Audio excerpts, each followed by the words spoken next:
Kan dalam KTT G20 ini mengenai dana pandemi dua Bali yakni pada 15 hingga 16 dengan Direktur 2021 hingga 30 November 2022 ini yang akan memantau semua pergerakan dari udara. Sepakat, kita cuma konservatif aja 99%. Ya, hari Selasa kemarin udah berada di sini dan terus.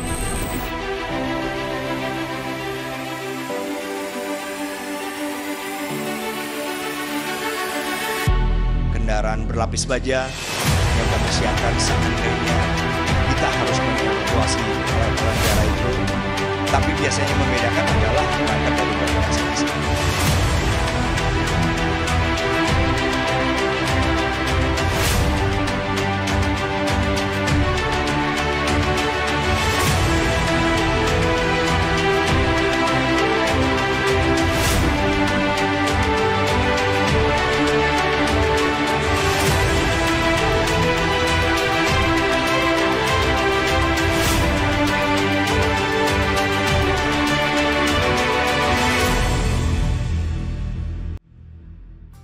Akhir Desember tahun 2021, secara resmi Indonesia di bawah pimpinan Presiden Joko Widodo memperoleh kepercayaan mensukseskan presidensi Group of 20 atau G20 untuk periode tahun 2022. Sebuah forum kerjasama 20 kekuatan ekonomi utama dunia yang beranggotakan Afrika Selatan, Amerika Serikat, Arab Saudi, Argentina, Australia, Brasil, India, Indonesia, Inggris, Italia, Jepang, Jerman, Kanada, Korea Selatan, Meksiko, Prancis, Rusia, Tiongkok, Turki, dan Uni Eropa. Sebagai wujud pengemban amanat besar tersebut, Indonesia langsung mengusung sebuah tema, Recover Together, Recover Stronger. Tema yang mendorong upaya bersama untuk pemulihan ekonomi global setelah porak-poranda diterjang pandemi COVID-19. Beragam kegiatan yang mengarah pada upaya mewujudkan agenda-agenda kerja terus dilakukan. Puncaknya pada 15 dan 16 November 2022, di mana 17 kepala negara dan pemerintahan anggota G20, 3 utusan khusus kepala negara anggota G20 yang tidak bisa hadir, beberapa pemimpin negara sahabat yang diundang secara khusus, serta ketua atau presiden dari berbagai lembaga internasional dan perwakilan perusahaan multinasional beserta 3.443 orang delegasi yang menyertainya hadir serentak di Pulau Bali. Mengingat demikian banyak kepala negara dan tamu-tamu penting yang hadir, masalah keamanan jadi salah satu faktor paling menentukan akan keberhasilan KTT G20 di Bali. Atas pertimbangan tersebut, langsung di bawah komando Panglima TNI, Jenderal TNI Andika Perkasa, 18.030 personel gabungan dikerahkan untuk menjaga keamanan di seluruh wilayah Bali. Dari personel sebanyak itu, 14.351 diantaranya berasal dari TNI Angkatan Darat, TNI Angkatan Laut, dan TNI Angkatan Udara. Keseluruhan personel TNI kemudian dibagi ke dalam 12 satuan tugas atau satgas yang memiliki karakteristik tugas dan tanggung jawab masing-masing. Ke-12 satgas itu diantaranya Satgas VVIP, menjaga keamanan para kepala negara dan pemerintahan anggota G20.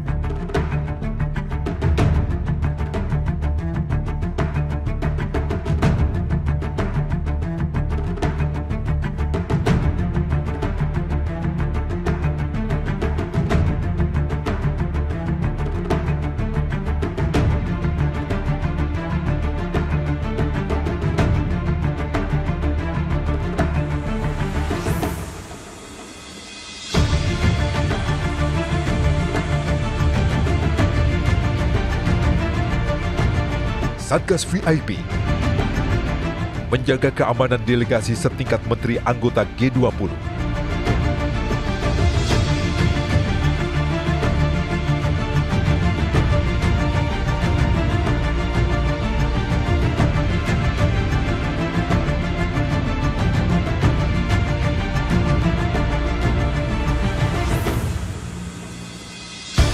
Satgas Pelabuhan dan Bandara, menjaga keamanan setiap pelabuhan dan bandara yang digunakan untuk para delegasi maupun Satgas G20 yang terkait.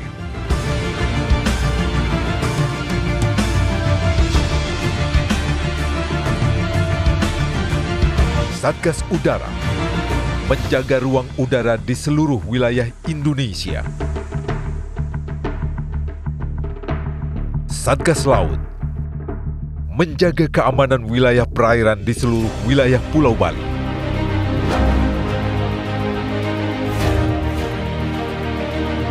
Satgas Pengamanan Wilayah menjaga keamanan wilayah daratan Bali, terutama tempat-tempat kegiatan G20. Satgas Evakuasi Bencana mengamankan seluruh delegasi dari kemungkinan terjadinya peristiwa darurat, baik karena bencana alam maupun tindakan teror. Satgas Medis menyediakan seluruh alat dan personel kesehatan untuk mengantisipasi keadaan darurat medis yang diakibatkan bencana maupun aksi teror.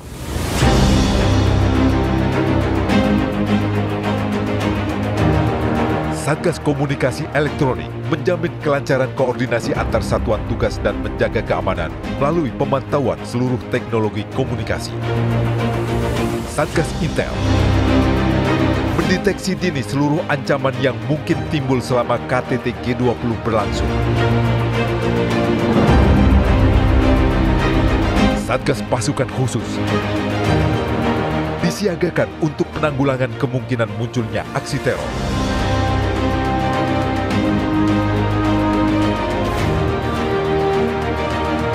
Dan Satgas Penerangan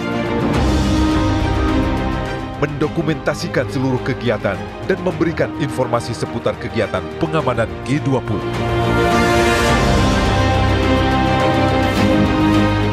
Semua personel dari 12 satuan tugas yang berasal dari luar Bali bergerak menuju sasaran operasi sejak akhir Oktober lalu, dari darat, laut, maupun udara. Tepat sepekan sebelum acara G20 digelar, seluruh personel dan peralatan utama serta peralatan pendukung telah tiba di Bali. Begitu juga dengan Panglima TNI, Jenderal Andika Perkasa yang mendarat di Bandara I Gusti Ngurah Rai. Setibanya di Bali, Panglima TNI langsung menuju Command Center di kawasan ITDC Nusa Dua yang ditetapkan menjadi pusat komando Satuan Tugas Pengamanan KTT G20. Di tempat yang sudah dilengkapi berbagai perangkat super canggih tersebut, Panglima langsung mengadakan rapat koordinasi dengan seluruh komandan dan wakil komandan, serta asisten operasional Satuan Tugas Pengamanan KTT G20 Bali. Setelah kita gelar sore ini, berarti kita akan siap untuk masuk posisi masing-masing. Jadi kepada setiap dan Satgas, besok pagi jam 7.30 semua Satgas sudah masuk kedudukan di tempat tugasnya masing-masing. Jadi besok saya hanya ingin mendengar masing-masing sudah masuk posisi dan Satgas melaporkan kepada saya. Kemudian saya kasih waktu 2 hari untuk survei di titik masing-masing. Nah, setelah itu tanggal 9 atau tanggal 10 pagi paling lambat saya akan masuk untuk mengecek tiap-tiap venue dan tiap-tiap Satgas maupun subsatgas. Saya akan tanyakan detail dan dinamika sehingga saya yakin bahwa masing-masing yang sudah ditempatkan ini benar-benar memahami tugasnya. Ikuti kisah pengamanan kelas dunia ini di episode berikutnya.